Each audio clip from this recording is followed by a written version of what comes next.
law against what the state law is, they aren't really believing in the 10th Amendment. Governor Christie would go into Colorado, and if you're breaking any federal law on marijuana, even though the state law allows it, he would put you in jail. If a young mother is trying to give her child cannabis oil for medical marijuana for seizure treatment, he would put her in jail if it violates federal law.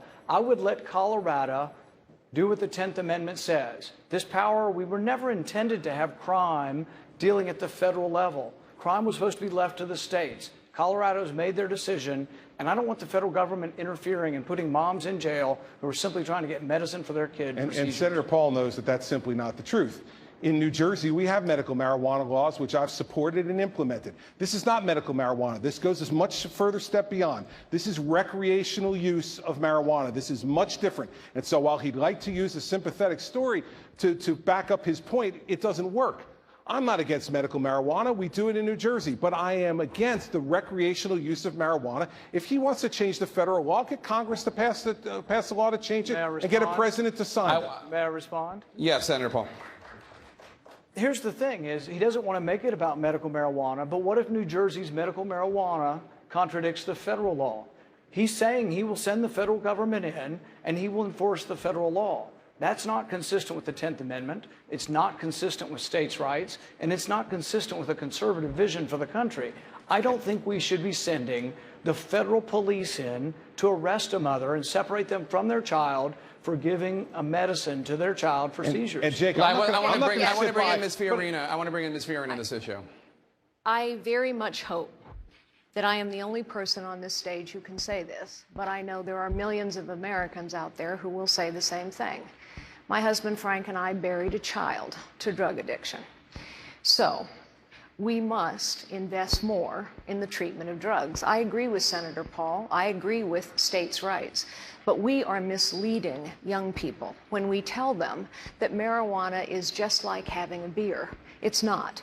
And the marijuana that kids are smoking today is not the same as the marijuana that Jeb Bush smoked 40 years ago. We do. Sorry, Barbara.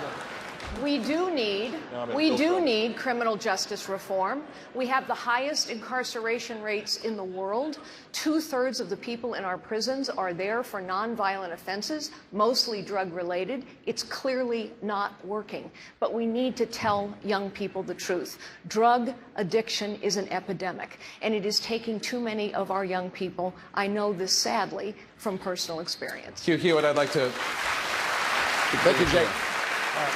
Tomorrow is, Republicans know this, tomorrow is Constitution Day. We've been talking about the 10th Amendment. Let's talk about the Second Amendment. Governor Bush, one of the things the Supreme Court has gotten right is that it's an individual right. It's protected for individuals to hold it. Last week you said the next step in gun issues is to make sure they're not in the hands of the mentally ill. In this state, there's a controversial law that allows guns to be taken away from people without a hearing.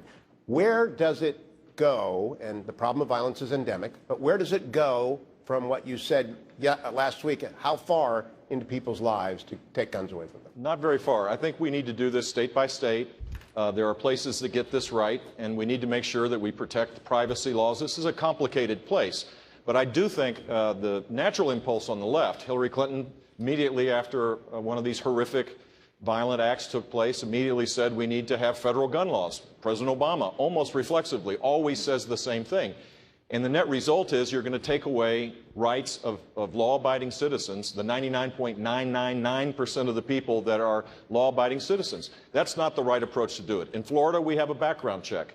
We have concealed weapon permit holders. In fact, there's 1,200,000 of them. We have a reduction in violent crime because we put people behind bars when they use a gun in the commission of a crime. That's the better approach. But we're living in a society today where despair kind of grows in isolation. If a family member calls and says, my child, my brother, my sister is disturbed, ought the state be able to go and get their weapon without a hearing? I think there needs to be a hearing, but the fact is we need to encourage that kind of involvement. That's exactly what we need to do.